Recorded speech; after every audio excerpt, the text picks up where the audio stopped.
జై శ్రీరామ్. అందరికీ నమస్కారం. ఆపదాపమర్తారం దాతారం సర్వసంపదాం లోకాభిరామం భూయో భూయో నమామ్యహం. వక్రతుండ మహాకాయ కోటి సూర్య సమప్రభ నిర్విఘ్నం కుర్మే దేవ సర్వకార్యేషు సర్వదా. ఇవి ఏంటంటే మనం ఎక్కడన్నా ప్రయాణం చేసినప్పుడు ముందు అడ్డంకులు లేకుండా చెప్పుకునేవి. సో నేను బయటకు ప్రయాణం చేసినప్పుడు ఇది చదువుకున్నాను. అలాగే ఈ ప్రయాణం ఏంటంటే మీకు నాకు తెలిసిన జ్ఞానాన్ని పంచుకోవడానికి ప్రయత్నం చేస్తున్నాను. సో ఇది అడ్డంకులు లేకుండా అందరికీ రీచ్ అయ్యి ఈ విషయం తెలుసుకొని భక్తి మార్గంలో ఉంటారని ఆశిస్తున్నాను. దానికోసం ఈ మంత్రం చదువుకున్నాను. అంతేగాని ఎటువంటి లేదు. సరే, నేను చెప్పాల్సిన విషయం ఏంటంటే శివపురాణం నుంచి మనకు ఒక కథ ఉంది. అదేంటంటే త్రిపురాంతకుడు వధ. శివుడిని త్రిపురాంతకుడు అంటాం. అలా ఎందుకు అంటామంటే ఆయన త్రిపురాసురుడు అనే రాక్షసుని సంహరించాడు. ఆ పేరు మీదుగా ఆయనకి సార్థకనామం అయింది. వాళ్ళు పరమ భక్తులు, రాక్షసులు అయినప్పటికీ పరమ భక్తులు. సరే, ఈ కథకి మన జీవన విధానానికి ఎందుకు లింక్ ఉన్నదో నేను కథ మొదలుపెట్టిన తర్వాత మధ్యలో చెప్తాను ఎలా అవుతుంది ఏంటనే పరిస్థితి. సో వీళ్ళు ఏంటంటే తారకాసురుని పుత్రులు అనమాట. తారకాసురుని వధ జరిగిన తర్వాత వీళ్ళకి తండ్రిని దేవతలు కలిసి చంపారని చెప్పేసి కోపం వచ్చేస్తుంది. ఈ ముగ్గురు రాక్షసులు ఏం చేస్తారంటే బ్రహ్మ కోసం తపస్సు చేస్తారు. తపస్సు చేసి బ్రహ్మ ప్రత్యక్షం అయినప్పుడు మరణలేని వరం అడుగుతారు. సరే, బ్రహ్మ అంటాడు, అలా ఇది సాధ్యం కాదు, పుట్టిన ప్రాణి ఖచ్చితంగా గిట్టక తప్పదు, ఈ వరం కాకుండా వేరే ఏదైనా కావాలంటే ఇస్తానని చెప్పేసి అంటారు. సరే అని చెప్పేసి వాళ్ళు ఏం చేస్తారంటే, అయితే మాకు 3 రాజ్యాలను ఇవ్వి ఆకాశంలో, స్వర్ణం, రజితం, ఇనుముని అంటారు ఏదో లోహం సంబంధించి సంస్కృతంలో. సో ఆ రాజ్యాలను ఇవ్వాలి. అవి మళ్ళీ ఏంటంటే తిరుగుతూ ఉండాలి ఆకాశంలో. ముగ్గురము 3 రాజ్యాలకి అధిపతులను కావాలి. అలాగే ఈ 3 రాజ్యాలు ఎప్పుడు తిరుగుతూ ఉండాలి. అలాగే ఈ 3 రాజ్యాలని ఒకే బాణంతో కొట్టాలి. అది కూడా అతను రథం కాని రథం ఎక్కాలి. అలాగే రథం తోలే వ్యక్తి కూడా అసామాన్యమైన వ్యక్తి అయి ఉండాలి, విధాత అయి ఉండాలి. అలాగే అభిజిత్ లగ్నంలో మాత్రమే చంపాలి. ఇలాగా కొన్ని నిబంధనలతో పెడతారనమాట. వాళ్ళ ఉద్దేశం ఏంటంటే ఎప్పుడు 3 రాజ్యాలు తిరుగుతూనే ఉంటాయి, అవన్నీ ఒకే కక్షలోకి వచ్చేది ఎప్పుడు, ఒకే బాణం కానీ బాణంతో కొట్టేది ఇప్పుడు, రథం కానీ రథంతో ఎప్పుడు వచ్చేది, అభిజిత్ లగ్నం వచ్చి ఇవన్నీ ఒకేసారి అవుతాయా అని చెప్పేసి వాళ్ళు అవి అడుగుతారు. సరే అని చెప్పేసి తదాస్తు అంటాడు బ్రహ్మ. వరాలు వచ్చేస్తాయి. వీళ్ళు ఆ వరగర్వంతో ఏంటంటే ముల్లోకాలని ఇబ్బందులు పెడుతూ ఉంటారు. నచ్చిందని దూసేసుకోవడం, ఇష్టం వచ్చిన ఇష్టరాజ్యంగా ఉంటారు. కానీ వీళ్ళ దగ్గర ఉన్న ఒక ధర్మ నిరత ఏంటంటే త్రిసంధ్యలో, అంటే పొద్దున్న, మధ్యాహ్నం, సాయంత్రం, ఈ 3 సంధ్యల్లో కూడా శివారాధన చేస్తారు. వీళ్ళకున్న గొప్ప లక్షణం అది. వీళ్ళ మంత్రి వెళ్ళి శుక్రాచార్యుని అడుగుతాడు, వీళ్ళకి ఇంకా బలం పొందడానికి ఏంటి ఇలా అని అడిగితే, సో వీళ్ళకి రక్ష ఏంటంటే శివారాధన. వీళ్ళు ఎప్పుడు వరకు అయితే శివారాధన మొదలుకుండా ఉంటారో అప్పటి వరకు వీళ్ళకి ప్రాణ సంకటం ఏమో ఉండదు అని చెప్పేసి అంటారు. దేవతలు వీళ్ళు ఏం చేస్తారంటే శివునికి మొరపెట్టుకుంటారు, ఇలా వీళ్ళని భక్తులు త్రిపురాంతకులు వాళ్ళు తిప్పలు పడుతున్నారు లోకాలని, ఎట్లా అంటే వాళ్ళు త్రిసంధ్యాల్లో నన్ను ఆరాధిస్తూ ఉంటారు, నేను ఎలా చంపాను భక్తుల్ని నా భక్తులని అంటాడు. సరే అని చెప్పి విష్ణు దగ్గరికి వెళ్ళమంటే విష్ణు వెళ్తారు. విష్ణు దగ్గరికి వెళ్ళి అడుగుతారు, ఎలాగంటే వాళ్ళు శివారాధకులు, శివభక్తులు, నేను ఎలా చంపేది ఎలా అంటే, అప్పుడు వాళ్ళు మొరపెట్టుకుంటారు, నువ్వే ఎలా అంటే ఎలా స్వామి, వీళ్ళు శివారాధకులే, భక్తులే, ధర్మాచరణలోనే ఉన్నారు భక్తి విషయంలో, కానీ లోకం పట్ల వాళ్ళు అపరాధం చేస్తున్నారు కదా, ఇష్టం వచ్చినట్టు ప్రవర్తిస్తున్నారు కదా, ఆ విషయంలో అధర్మపరులే కదా, సరే వాళ్ళని శిక్షించాలి ఎలా అంటే మొరపెట్టుకుంటే, మిగిలిన వాళ్ళు కూడా నా బిడ్డలే కదా, నేను రక్షిస్తానని చెప్పేసి విష్ణువే అభయం ఇచ్చి ఏం చేస్తాడంటే ఒక వ్యక్తిని సృష్టిస్తాడు, ఒక సాధువుని. సో ఈ సాధువు ఎలా ఉంటాడంటే తన రూపాన్ని మార్చుకొని, మనం బౌద్ధ భిక్షులు ఉంటారు కదా, సో గుండు చేయించుకొని ఏమి బొట్టు అలంకారం లేకుండా ఒక కాషాయ వస్త్రం వేసుకుని ఉంటారు కదా, ఆ విధంగా ఉంటాడనమాట.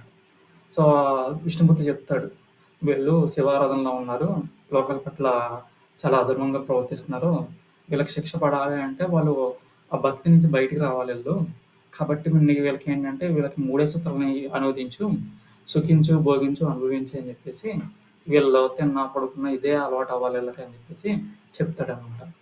సో, ఇప్పుడు అతను ఏం చేస్తాడంటే, ఆ సాధువు వీళ్ళ లోకాలకు వెళ్తాడు. వాళ్ళ ప్రత్యేకమైన లోకాలున్నాయి కదా ఆకాశంలో.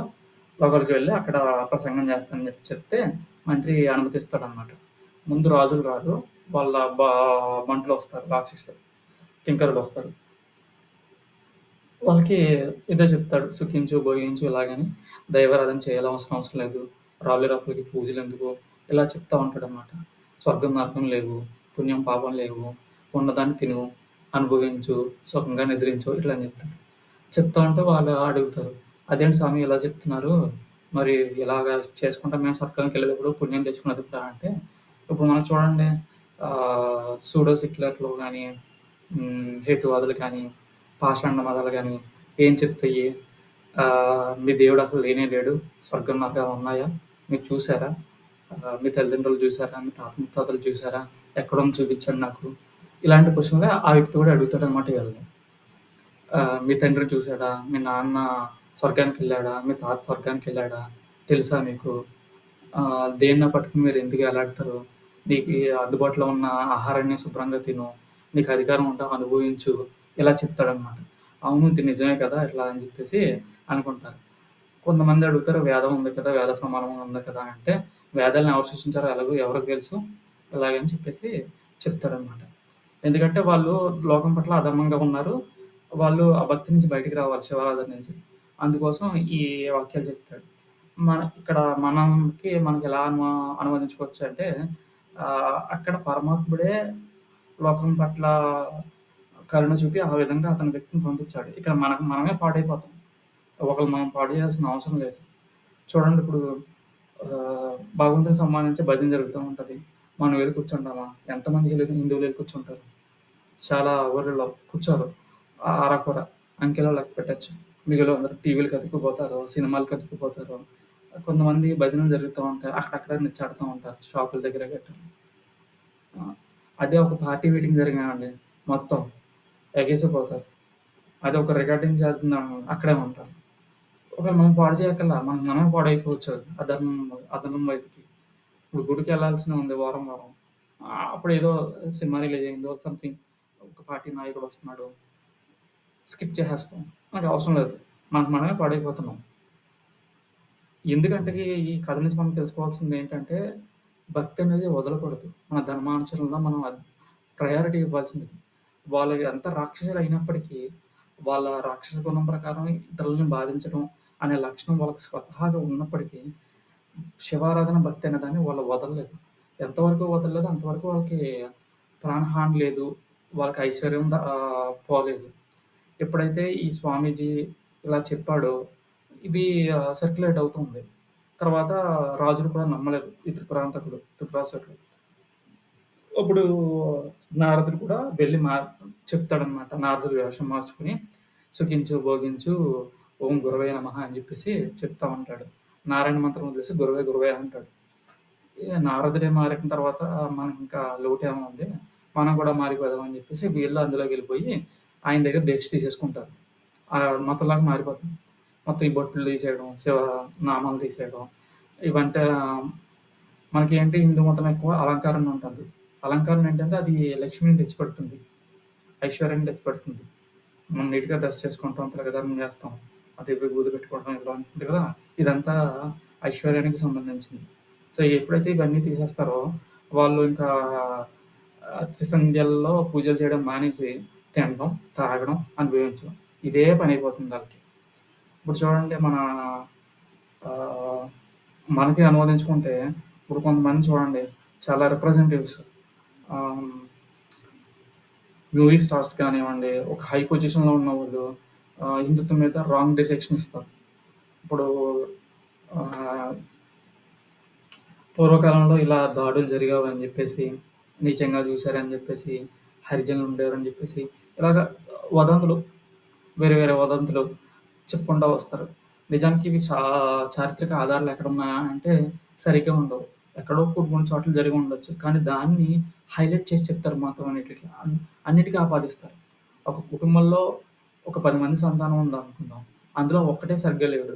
మిగిలిన 9 మంది సరిగ్గా ఉన్నారు. ఇప్పుడు ఆ ఒక్కడు చేసిన తప్పుని ఈ 9 మందికి రుద్దడం ఎంతవరకు కరెక్ట్? కదా! అలాగే హిందుత్వంలో ఒక వ్యక్తులు చేసిన తప్పులను తీసుకొచ్చి మొత్తం హిందూ మతానికి ఆపాదించడం ఎంతవరకు కరెక్టు?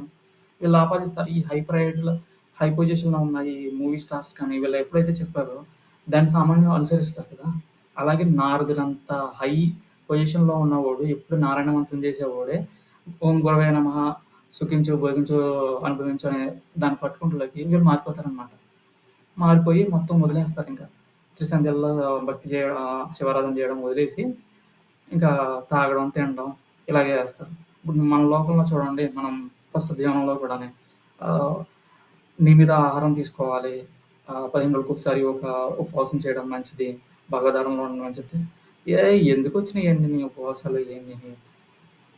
ఎందుకు దేహాన్ని పాడు చేసుకుంటాం? శుభ్రంగా తినాలి బిర్యానీలు ఇలాగని. చెప్తా ఉంటారు కదా మనకి. "అరే! బొట్టు పెట్టుకున్నావనుకో బయటికి, "అరే! బొట్టెట్టుకున్నావు ఒకటి" సరదాగా ఎక్కిరిస్తా ఉంటారు.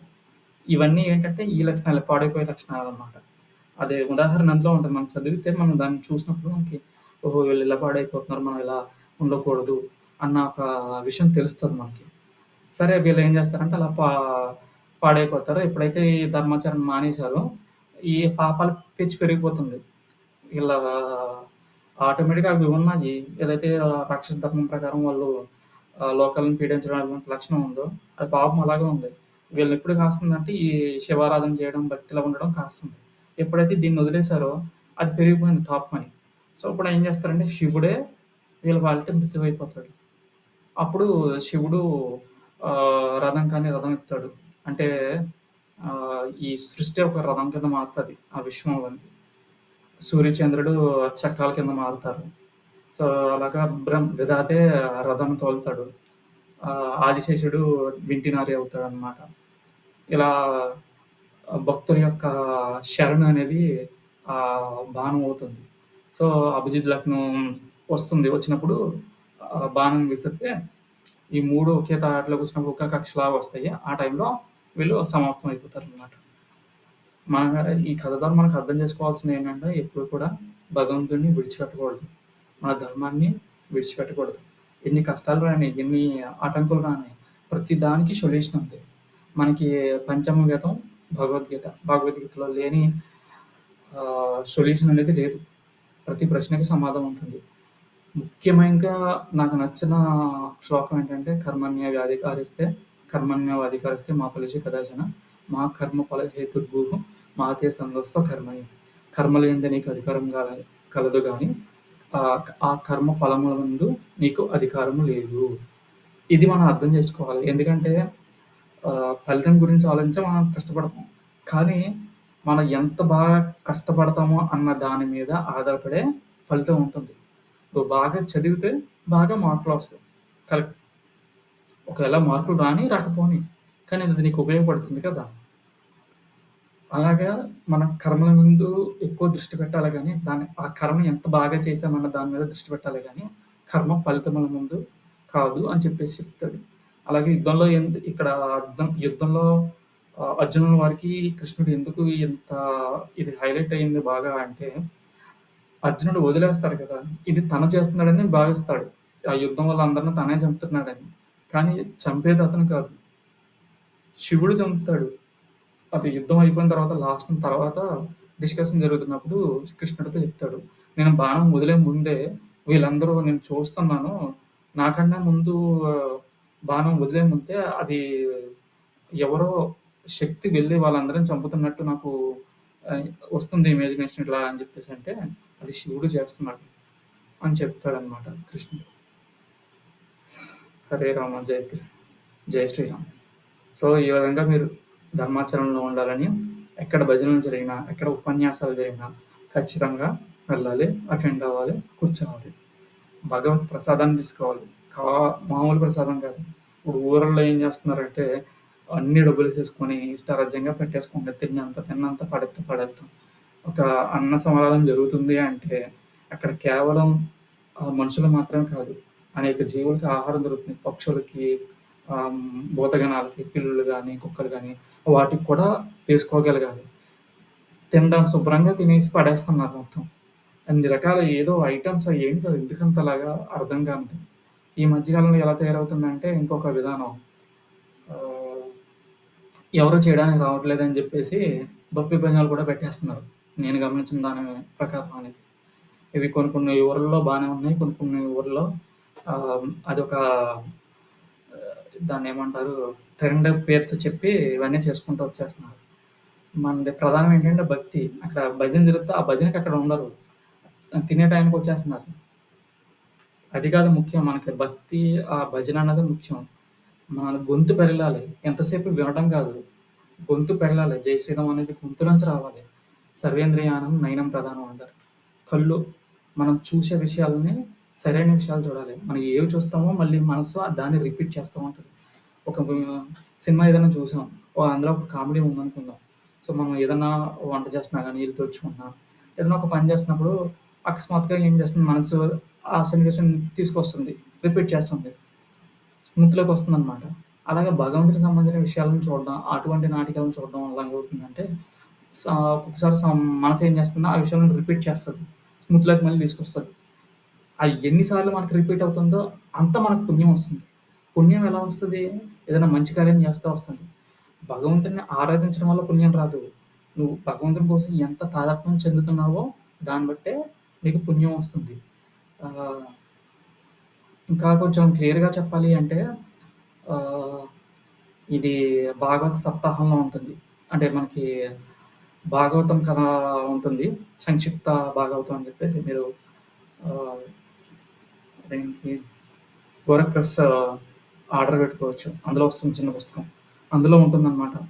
నైమిషారణ్యంలో ఋషులకి సుతుడు ఈ భాగవతాన్ని చెప్తా ఉంటాడు. అక్కడ ఋషులు కూర్చుంటారు. చాలామంది ప్రజలు కూర్చుంటూ ఉంటారు. కూర్చుంటే కొన్ని విమానాలొస్తాయి వైకుంఠం నుంచి. వచ్చి కొంతమందిని తీసుకెళ్ళిపోతాయి. మిగిలిన వాళ్ళు బాధపడుతూ ఉంటారనమాట. అదేంటి మేము విన్నాం కదా! మాకు రాలేదు ఇలాగే అని చెప్పేసి అంటే, అప్పుడు సుతుడు చెప్తాడు. వినడం ముఖ్యం కాదు. మీరెంత తాదాత్మ్యత చెందారు అన్నదే ముఖ్యం. భగవంతుడి మీద దృష్టి పెట్టాలి. అందుకని వాళ్ళు అంత దృష్టి పెట్టి ఆ కథలో లీనమైపోయారు. కాబట్టే వాళ్ళకి విమానాలొచ్చి తీసుకెళ్లారు. మీరెంత దృష్టి పెడతారో, మీరెంత భగవంతుడి మీద పెడతారో, అదే సార్థకత చెందుతుందని చెప్పేసంటే, అప్పుడు బుద్ధి తెచ్చుకొని ఇంకా శ్రద్ధతో ఉంటారు. అప్పుడు మళ్ళీ విమానాలొస్తాయి. మిగిలిన వాళ్ళని కూడా తీసుకెళ్తాయి. సో, అలాగే గుడికెళ్తేనే సరిపోదు. మనం వెళ్తున్నప్పుడు నోట్లో ఆ నామం చేసుకుంటా ఉండాలి. జై శ్రీరామ్, జై శ్రీరామ్, జై శ్రీరామ్. పని చేస్తున్నప్పుడు హరే రామ, హరే రామ, హరే కృష్ణ అట్లా అనుకుంటూ ఉండాలి. పంచాక్షరి మంత్రం ఓం నమః శివాయ అని చెప్పేసి అనుకుంటాం. పాటలు పాడుకుంటూ చేసుకుంటాం మనలో. కాలినడకన వెళ్తున్నప్పుడు ఆ భగవన్ నామం చేసుకుంటాం. ఇలాగా రిపీటెడ్‌గా చేసుకుంటా ఉండాలి. అనేసుకుంటాం మనం ఏవేవో పాటలు పెట్టుకుంటూ అట్లా చేసుకుంటే ఎలా కుదురుతది? మనం ఒక పని చేస్తున్నామంటే ఖచ్చితంగా దాని మీద దృష్టి పెట్టాలి. ఒక ఆఫీస్‌కెళ్ళాం.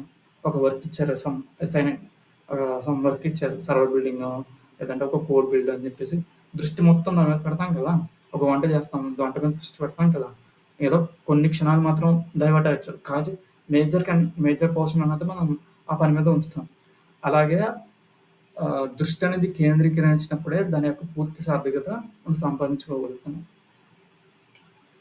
హరే రామ! జై శ్రీరామ్.